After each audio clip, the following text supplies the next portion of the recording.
sobre Daniel e Apocalipse. Eu sou Ezequiel Gomes, pastor da Rádio Novo Tempo. E hoje o título da mensagem é assim: A humanidade, salvos e perdidos. Às vezes quando a gente fala do ser humano, a gente tem a impressão que existem duas humanidades diferentes, os bons e os maus. Mas na verdade não, é uma humanidade só. Entretanto, essa humanidade, ela tem algumas tendências diferentes, então uns roubam, outros não, uns matam, outros não, uns fazem X ou Y, outros não fazem X ou Y, e em função dessa diferença, existe uma promessa de que para uma parte da humanidade existe a salvação, e para uma outra parte existe a condenação. E então hoje a gente sai dessa questão espiritual, assim, entre aspas, né? Da questão do plano espiritual, de Deus, dos anjos, dos demônios. A gente sai dessa esfera e agora a gente entra na humanidade, na ótica dos livros de Daniel e de Apocalipse. A gente começa em Daniel capítulo 9. Nós vamos ler dos versos 4 a 8 e nós vamos ter uma perspectiva a respeito da humanidade a partir do próprio profeta Daniel e do povo de Israel. E aqui Daniel 9 está uma bonita e tocante oração que nos revela muita coisa a respeito de Daniel, do povo de Israel e, consequentemente, da humanidade por completo. E a Bíblia nos diz assim: Orei ao Senhor meu Deus e confessei e disse: Ah, Senhor, Deus grande e temível, que guardas a aliança e a misericórdia para com os que te amam e guardam os teus mandamentos. Temos pecado e cometido iniquidades, procedemos perversamente e fomos rebeldes, apartando-nos dos teus mandamentos e dos teus juízos. E não demos ouvidos aos teus servos, os profetas, que em teu nome falaram aos nossos reis, príncipes e pais, como também a todo o povo da terra. A ti, ó Senhor, pertence a justiça, mas a nós o corar de vergonha, como hoje se vê.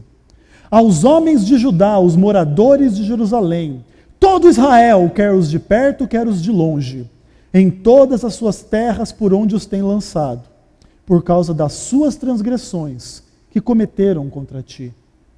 Ó Senhor, a nós pertence o corar de vergonha, aos nossos reis, príncipes e pais, porque temos pecado contra ti. Daniel, como profeta, se coloca na condição de um pecador. E ele inclui todo Israel e todo o povo da terra, como também pecadores. E Daniel fala: temos pecado, temos cometido iniquidade, procedemos perversamente e fomos rebeldes. Interessante pensar que a gente poderia aplicar essas quatro imagens e fazer uma distinção entre a noção do fazer o pecado e de ser pecador. Você tem, por exemplo, ter pecado, cometer iniquidade, proceder perversamente. São verbos que têm a ver de alguma forma com ação. Agora, quando ele diz fomos rebeldes, tem uma indicação aí, é algo ser, é algo mais inerente à própria humanidade. Ele diz: todo Israel é assim, comete pecado sendo pecador, e quer os de perto, quer os de longe, não tem exceção. Vamos para Apocalipse 22, versos 8 e 9, e aqui existe um texto interessante que vai ser relativamente paralelo a esse texto de Daniel capítulo 9, último capítulo da Bíblia, capítulo 22 de Apocalipse, versos 8 e verso 9, a palavra de Deus diz assim: Eu, João, sou quem ouviu e viu estas coisas, e quando as ouvi e vi, prostrei-me ante os seus pés, ante aos pés do anjo, que me mostrou essas coisas, para adorá-lo. Então ele me disse: Vê, não faças isso, eu sou conservo teu, dos teus irmãos os profetas, e dos que guardam as palavras deste livro. Adora quem? Adora a Deus. João peca no último capítulo do livro do Apocalipse. E aqui nós temos uma ilustração prática da universalidade do pecado. Daniel, um homem que, se você analisa ali até onde é possível a sua biografia, tu praticamente não encontra defeito em Daniel. E chega nessa oração, ele diz: eu sou pecador, eu tenho pecado como meu povo de Israel. E você vê aqui João também se colocando como pecador, você percebe um pecado prático dele. Ele vai adorar uma criatura e ele recebe uma repreensão. Não, você deve adorar somente a Deus. E a ideia bíblica de que todo ser humano peca e é pecador, lança várias dúvidas e questões difíceis sobre salvação e sobre perdição. Se todo mundo peca, qual é a diferença entre os salvos e os perdidos? Daniel peca, Nabucodonosor peca, João peca, o imperador romano peca, todo mundo peca. Então, no final das contas, qual é a diferença entre um salvo e um perdido? Se salvos e perdidos são pecadores, nesse ponto não há diferença alguma. Será que não? Será que há? E essa é uma pergunta extremamente relevante. E eu preciso dizer que não é nada fácil responder essa pergunta. Qual é a diferença entre o salvo e o perdido? E como é que Daniel e Apocalipse nos ajudam a entender essas questões? Vamos para Daniel capítulo 1. Vamos ler os versos 1 e 2, e nós lemos esses versos muitas vezes durante os nossos estudos. Lemos esse verso da perspectiva histórica na introdução, da perspectiva de Deus, que é o Senhor que entrega o rei de Israel na mão do rei de Babilônia. E agora eu queria chamar a atenção a você sobre uma hipótese. E a hipótese é a condenação do rei de Judá, do rei Jeoaquim. Será que o rei de Judá é um perdido? É alguém condenado por Deus? Talvez sim, essa é uma hipótese.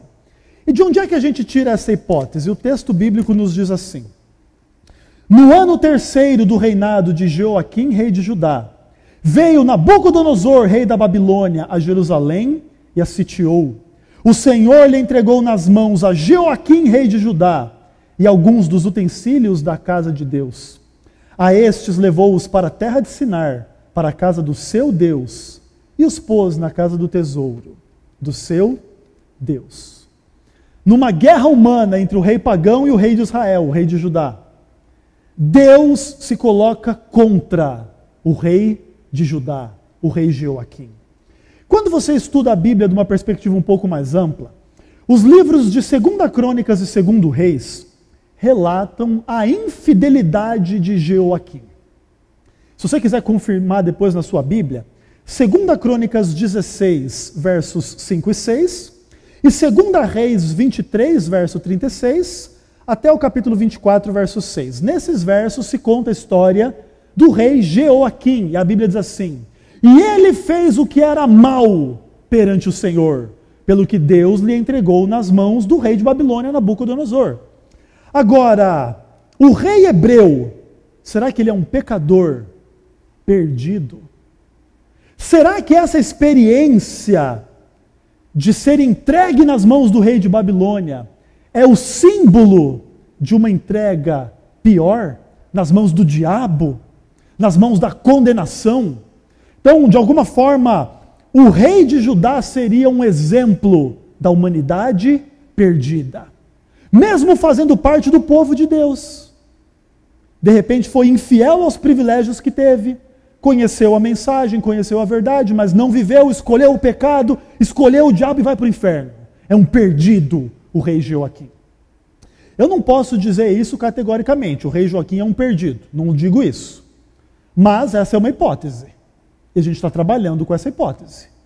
Talvez ele seja um perdido. Agora, eu queria trazer uma questão lógica inversa a essa, que é muito interessante. Vamos pensar um pouquinho sobre a salvação do rei de Babilônia, Nabucodonosor. Vai para Daniel capítulo 4, versos 34 a 37. E aqui você chega no final da história do Nabucodonosor, rei de Babilônia, o rei pagão.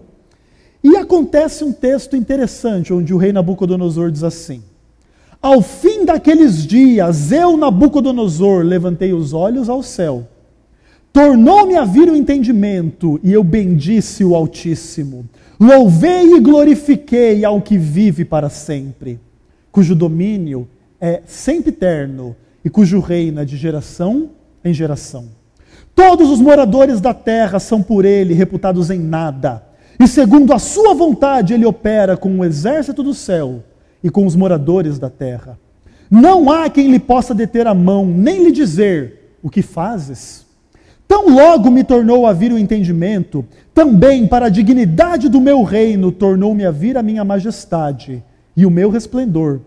Buscaram-me os meus conselheiros e os meus grandes. Fui restabelecido no meu reino. A mim se ajuntou extraordinária riqueza. Agora, pois eu, Nabucodonosor, louvo, exalto e glorifico ao Rei do céu, porque todas as suas obras são verdadeiras, os seus caminhos são justos, e ele pode humilhar os que andam na soberba. Que texto extraordinário! Nabucodonosor, ele é um rei pagão. Você percebe no relato bíblico, volta por exemplo para o capítulo 3, dá uma olhadinha nos versos 19 e 20. Olha a imagem do rei Nabucodonosor antes do capítulo 4. Então Nabucodonosor se encheu de fúria, e transtornado o aspecto do seu rosto contra Sadraque, Mesaque e Abednego, ordenou que se acendesse a fornalha 7 vezes mais do que se costumava. Ordenou aos homens mais poderosos que estavam no seu exército que atassem Sadraque, Mesaque e Abednego e os lançassem na fornalha de fogo ardente. Dá uma olhada nos versos 28 e 29. Falou Nabucodonosor e disse: bendito Deus de Sadraque, Mesaque e Abednego, que enviou seu anjo e livrou os seus servos que confiaram nele. Verso 29. Portanto, faça um decreto pelo qual todo povo, nação e língua que disser blasfêmia contra o Deus de Sadraque, Mesaque e Abednego seja despedaçado e as suas casas sejam feitas em monturo, porque não há outro Deus que possa livrar como esse. Você vê uma imagem do rei Nabucodonosor violento, agressivo, assassino. E mesmo quando ele, no capítulo 3, reconhece o poder de Deus, ele ainda assim diz assim: eu faço um decreto. Quem falar mal desse Deus eu vou mandar matar. Então ele não é um camarada muito convertido aqui no capítulo 3, pelo contrário. É um rei pagão, é um rei malvado, é um rei terrível. Agora no capítulo 4, não parece que ele se converte? Ele passa por uma experiência de doença, de juízo de Deus, ele come grama com os animais, ele perde o reino, ele perde o poder. E de uma forma interessante, Deus tem misericórdia dele, ele retoma o juízo, e ele louva, exalta, glorifica a Deus, e ele fala como um crente. Os caminhos de Deus são verdadeiros, Deus é maravilhoso, Deus é poderoso, e ele me humilhou quando eu andava na soberba. Aparentemente, Nabucodonosor, o rei de Babilônia, se converte.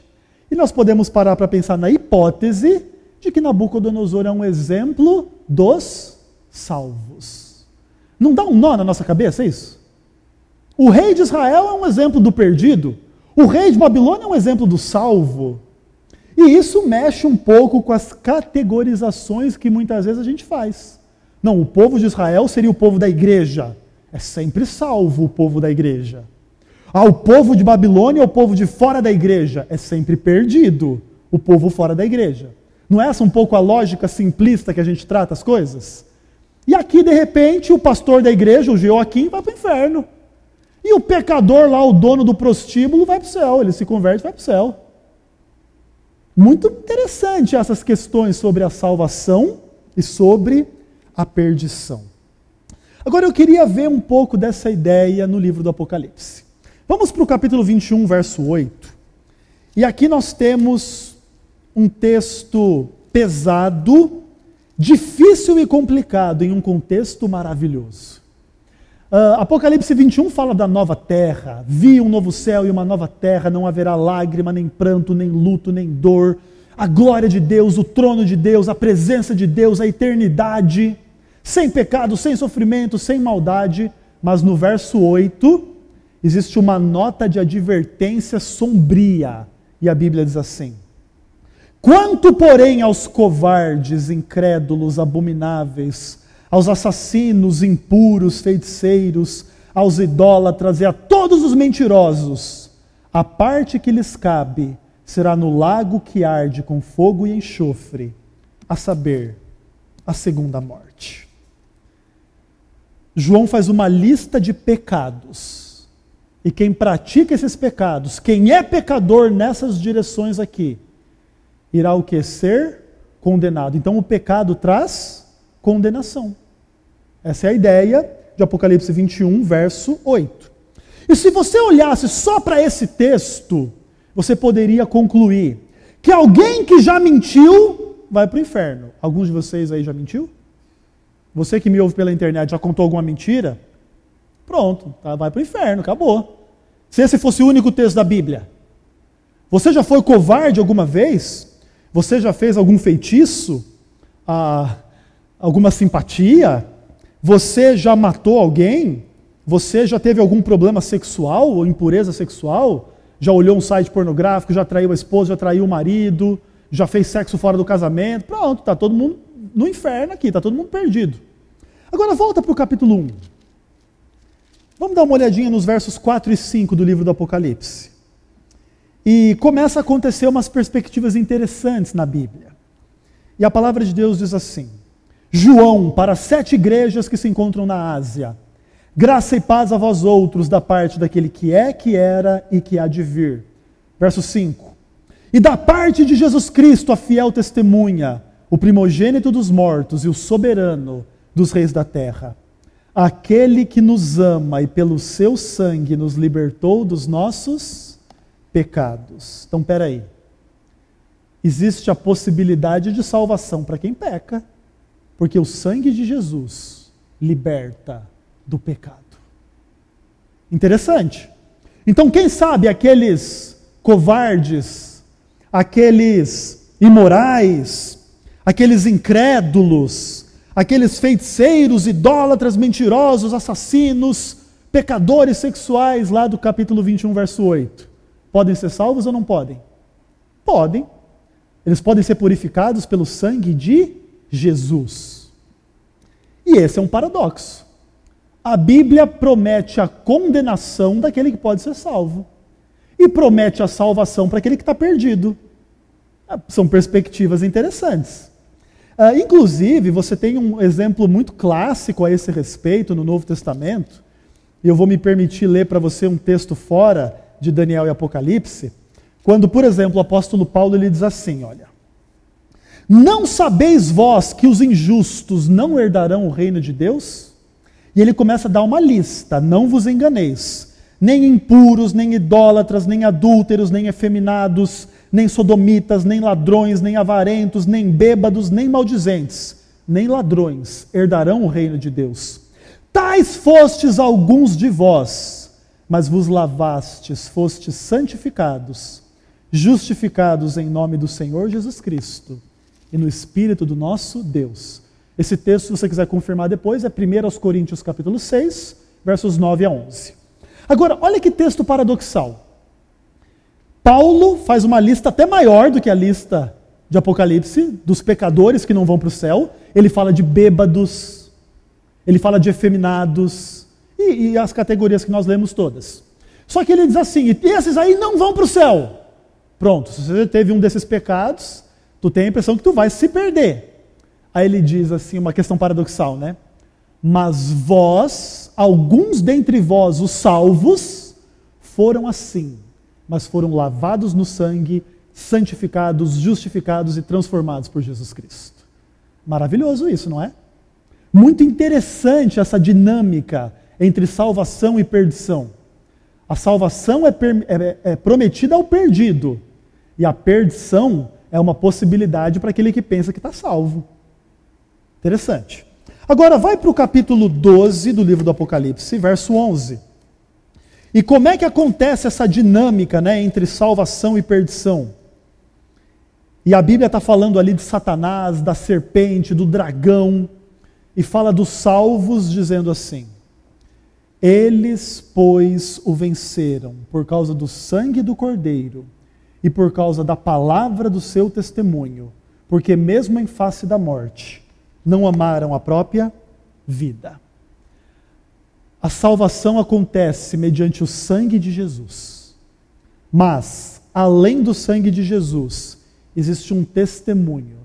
Aquele que aceita a purificação através do sangue, testemunha de que existe algo mais precioso do que a própria vida. E aqui está acontecendo uma dinâmica interessante da salvação. O salvo não é aquele que não peca. O salvo é aquele que vai purificando a sua vida através da fé em Jesus, no sangue de Jesus, e vai testemunhando de que a vontade de Deus é melhor do que a vida. A vida nos oferece muito pecado. A gente pode mentir, a gente pode pecar sexualmente, a gente pode roubar, a gente pode matar, a gente pode fazer fofoca, a gente pode beber, a gente pode ter vício, a gente pode ter todo tipo de pecado. Entretanto, mesmo em face da própria morte, mesmo em face da perseguição, mesmo em face do sofrimento, o verdadeiro salvo não ama a sua própria vida acima de tudo, mas ama a vontade de Deus, a verdade de Deus acima de tudo. Então, se eu tenho que negar a mim mesmo para poder estar entre os salvos, eu devo negar a mim mesmo para estar entre os salvos. E talvez aqui vai ser uma perspectiva que vai diferenciar o salvo do perdido. Agora vai para o capítulo 22, verso 21. O último verso do livro do Apocalipse. E aqui nós temos a teologia da graça, a salvação pela graça. E a Bíblia diz assim: que a graça do Senhor Jesus seja com todos.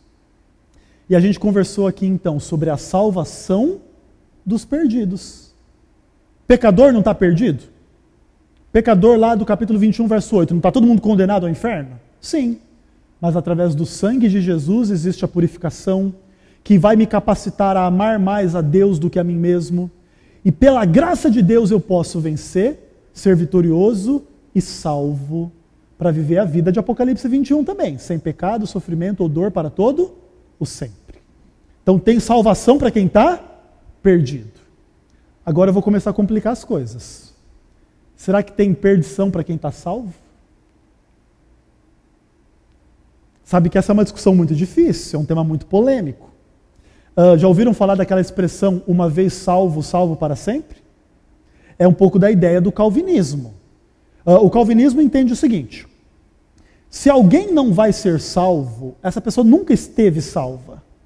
Porque se um dia esteve salva, ela vai ser salva. Deus não faz a obra pela metade. Se ele salva, ele salva. Ah, mas por que vai ter um perdido? Porque Deus não salvou. Porque Deus não quis, Deus não escolheu. E esse é um tema extremamente difícil. A discussão da soteriologia dentro da visão calvinista para ser contrastada com a nossa visão que é arminiana é um tema extremamente polêmico e extremamente difícil. E passa por inúmeros temas. Por exemplo, nós lemos que o sangue de Jesus nos purifica do pecado. Pelo sangue de Jesus a gente pode ser salvo. E aí os calvinistas dizem o seguinte: mas será que Jesus derramou o seu sangue por todos? E o calvinista diz o quê? Não. Jesus não morreu por todos. Jesus morreu somente pelos escolhidos, pelos eleitos. E essa é uma discussão enorme no mundo da teologia. Milhares de problemáticas teológicas surgem dentro desse contexto. E, inclusive, nós não vamos resolver essas problemáticas, nesse estudo pelo menos. Em um outro momento, nós poderíamos fazer uma série inteira sobre calvinismo e arminianismo. Predestinação, livre-arbítrio, soberania de Deus, liberdade humana. Salvação é só de Deus ou é uma cooperação entre Deus e o homem? É só pela fé, é só pela graça, é só pela Bíblia, é só por Jesus? Ou tem as obras humanas, tem a fé humana, tem a decisão humana? Esse é um tema enorme. A gente poderia fazer uma série sobre ele em outro momento. Agora, a fé adventista do sétimo dia, com base na Bíblia, é a fé de que Jesus morreu por todos os seres humanos. E agora, de fato, é difícil explicar. Já que Jesus morreu por todos, por que vai ter um perdido? E a Bíblia nos diz que não vai ter só um perdido, vão ser o quê? Como a areia do mar. Vai ter um montão de perdidos. Jesus chega a dizer que o caminho que conduz à salvação é estreito e poucos andam por ele. mas o caminho para a perdição o quê? É largo e a maioria vai por ele. E a gente começa a se questionar, tá, mas se Jesus ama a todos, morreu por todos, deseja a salvação de todos, o que está por detrás da perdição dos seres humanos? E essa é uma pergunta difícil. Alguns podem pensar assim, é por causa do pecado. Mas não, porque os salvos também não são pecadores. Se o problema não é o pecado, qual é o problema? Vocês percebam que é um assunto difícil? É um assunto complicado. Agora vai para Apocalipse capítulo 9. E vamos tentar começar a desatar esse nó aí, que o problema está sério, né? Mas vamos tentar desatar esse nó, pelo estudo da palavra do Senhor.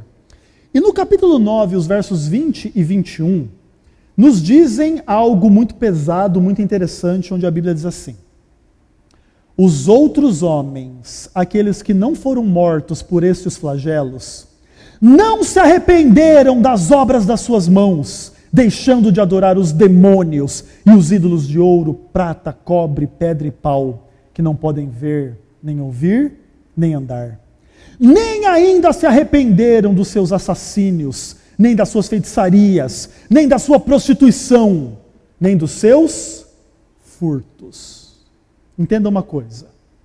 Quando Paulo fala da salvação, ele fala de gente assassina, de gente feiticeira, de gente imoral sexualmente, de gente que roubava. E foi o quê? Lavada no sangue de Jesus, santificada e justificada, está salva. Paulo fala disso. João fala que Jesus nos liberta dos nossos pecados pelo sangue, que nós podemos vencer pelo sangue dele e pelo nosso testemunho, pela graça de Deus, pela graça do Senhor Jesus. Entretanto, a Bíblia diz que existem pessoas na face da terra que mesmo sofrendo a maldição do pecado, não se arrependem do pecado. E se recusam a se arrepender. O contexto aqui fala de pragas que caem sobre as pessoas por causa do pecado. Então pense o seguinte: a pessoa enche a cara de cachaça, de droga, sei lá do quê, e adquire câncer e morre. Mas mesmo assim, não tem arrependimento no coração pelos pecados que cometeu. Não é triste isso? Se a pessoa se arrependesse, ela seria salva? Claro! O que Pedro prega lá em Pentecostes? Arrependei-vos, sejam batizados para que sejam cancelados os vossos pecados. E tem salvação, mas precisa o quê? Se arrepender. Mas existem pessoas que vão trocar o céu pela violência, pela feitiçaria, pela imoralidade sexual e pelo dinheiro. Não é terrível isso? E aqui está a razão. A razão é o quê? Sendo chamados ao arrependimento, não se arrependem.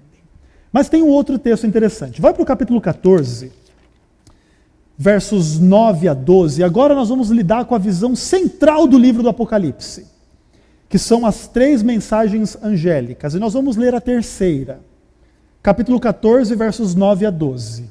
E a Bíblia diz assim: seguiu-se a estes outro anjo terceiro, dizendo, em grande voz: se alguém adora a besta e a sua imagem, recebe a sua marca na fronte ou sobre a mão, também esse beberá do vinho da cólera de Deus, preparado sem mistura, do cálice da sua ira. E será atormentado com fogo e enxofre, diante dos santos anjos e na presença do Cordeiro. A fumaça do seu tormento sobe pelos séculos dos séculos, e não tem descanso algum, nem de dia nem de noite, os adoradores da besta e da sua imagem, e quem quer que receba a marca do seu nome. Aqui está a perseverança dos santos, os que guardam os mandamentos de Deus e a fé em Jesus. Esse texto é essencial para a gente entender a perdição, a condenação daqueles que serão condenados. A Bíblia profetiza um tempo em que os seres humanos vão precisar fazer uma escolha. E a Bíblia diz as consequências desta escolha. Se alguém adorar a besta, vai ser condenado. Agora existe o contraponto. Se você não adorar, você não vai ser condenado. É uma escolha ou não é? Claro que é. Se você adorar, tu paga o preço. Tu é livre, tu é responsável. Se você não adorar, Deus promete estar com você até o fim do mundo, para te livrar em meio às pragas, aos problemas, às dificuldades da vida. Então, tem salvação? Tem. E outra coisa interessante, esse povo aqui que vai se perder, eles adoram a besta na presença do Cordeiro e dos anjos. Quem é o Cordeiro? É aquele que morreu por cada um desses perdidos aqui. É por isso que eles vão ser condenados na presença do Cordeiro e dos anjos. Quem é o Cordeiro? É o que morreu por eles. Quem são os anjos? São os espíritos ministradores enviados em favor, para salvar as pessoas. E mesmo assim eles rejeitam, eles escolhem o pecado, eles não se arrependem e eles vão ser condenados. E por quê? Porque fazem uma escolha contra a lei de Deus.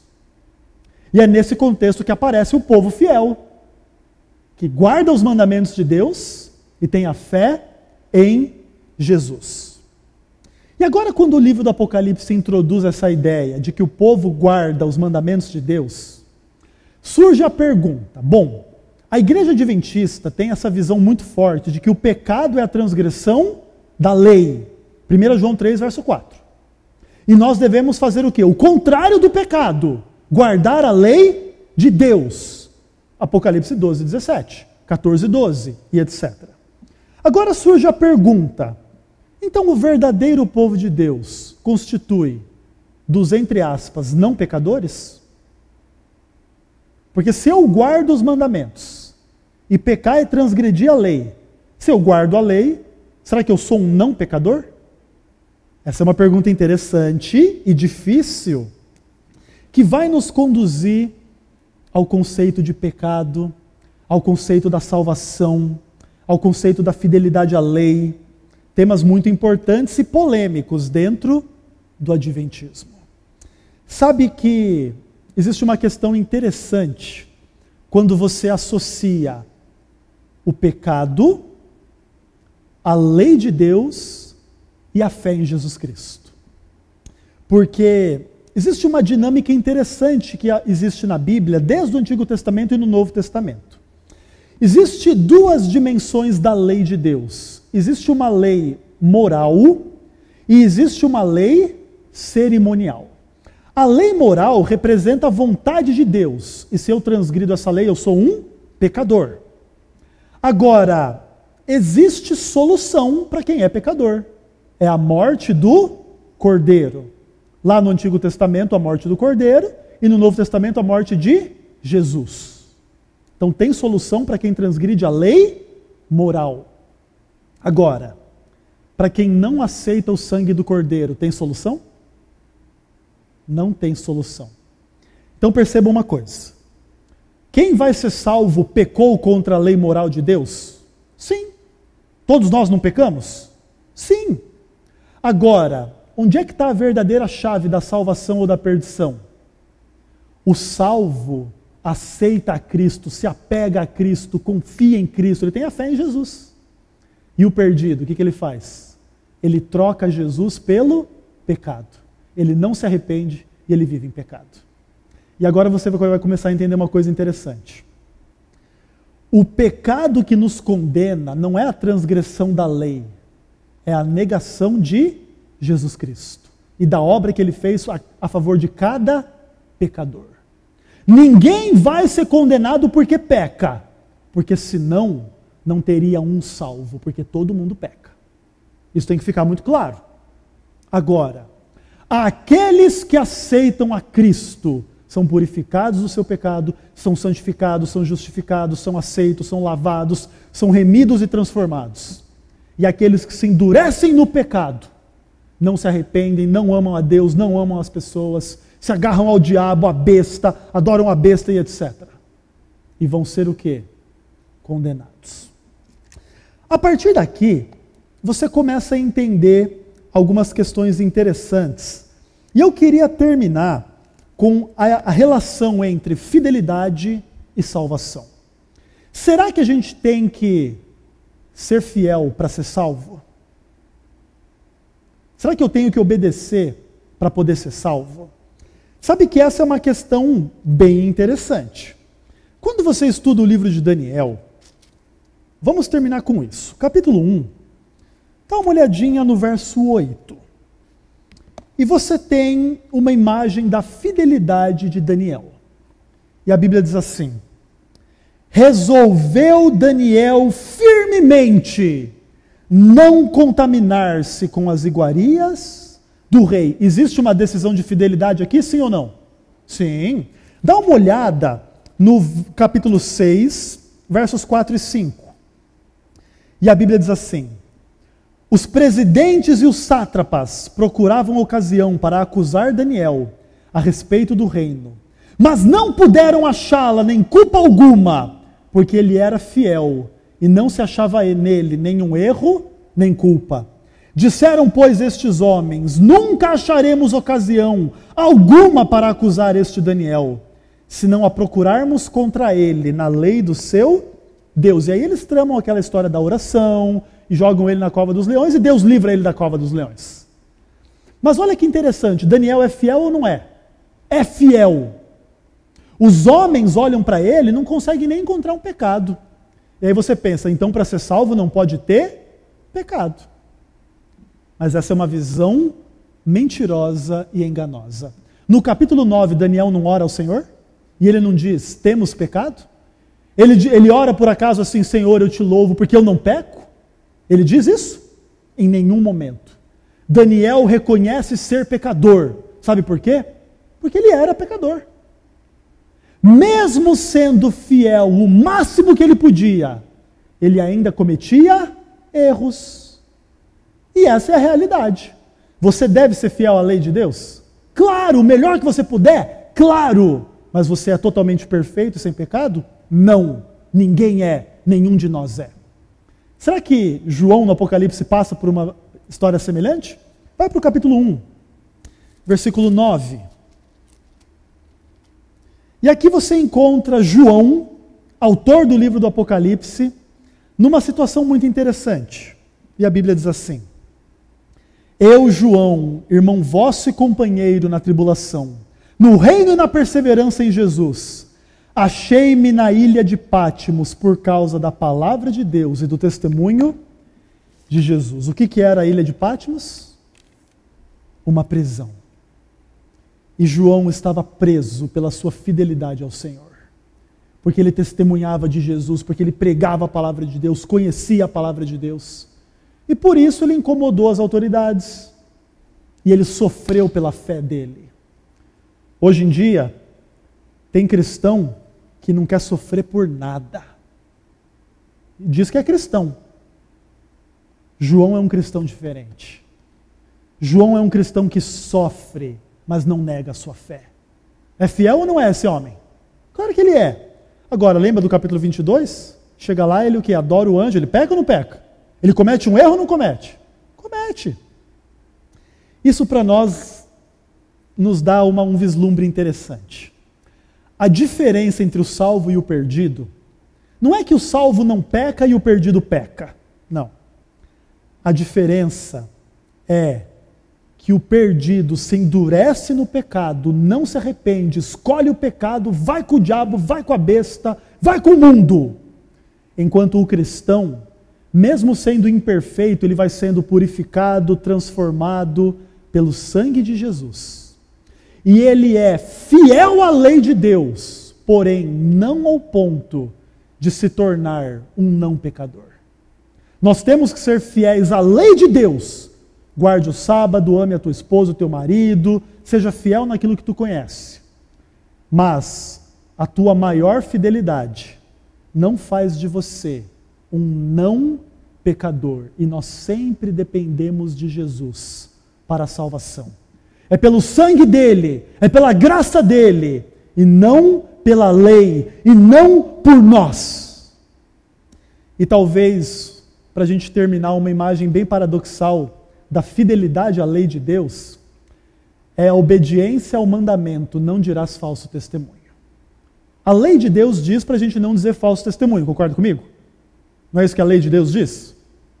Agora, existe um texto interessante da Bíblia, quando a Bíblia diz assim: se nós dissermos que não temos pecado, a nós mesmos nos enganamos, e a verdade não está em nós.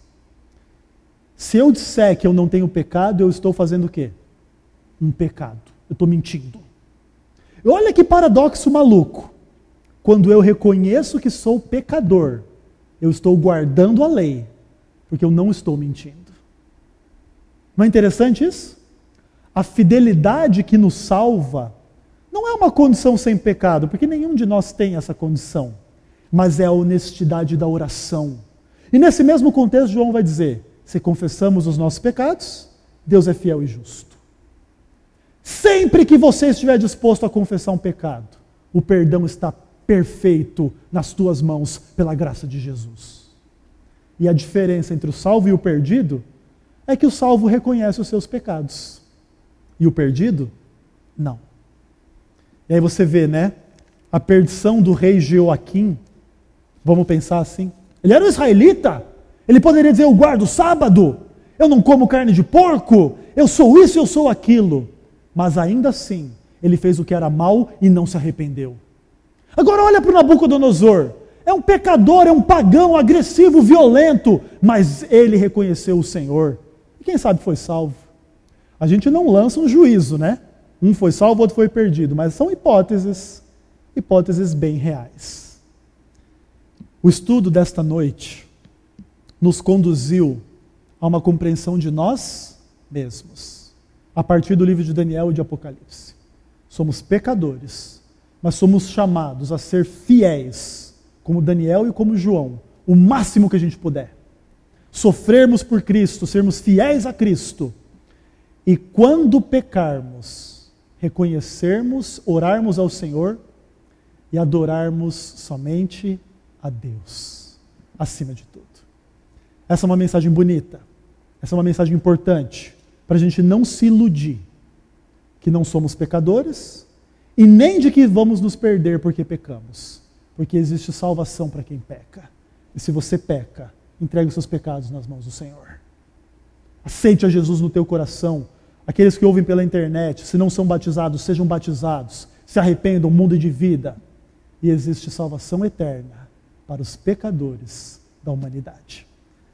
Essa é a mensagem da palavra de Deus essa noite. Vamos nos colocar em pé e vamos terminar este estudo em oração.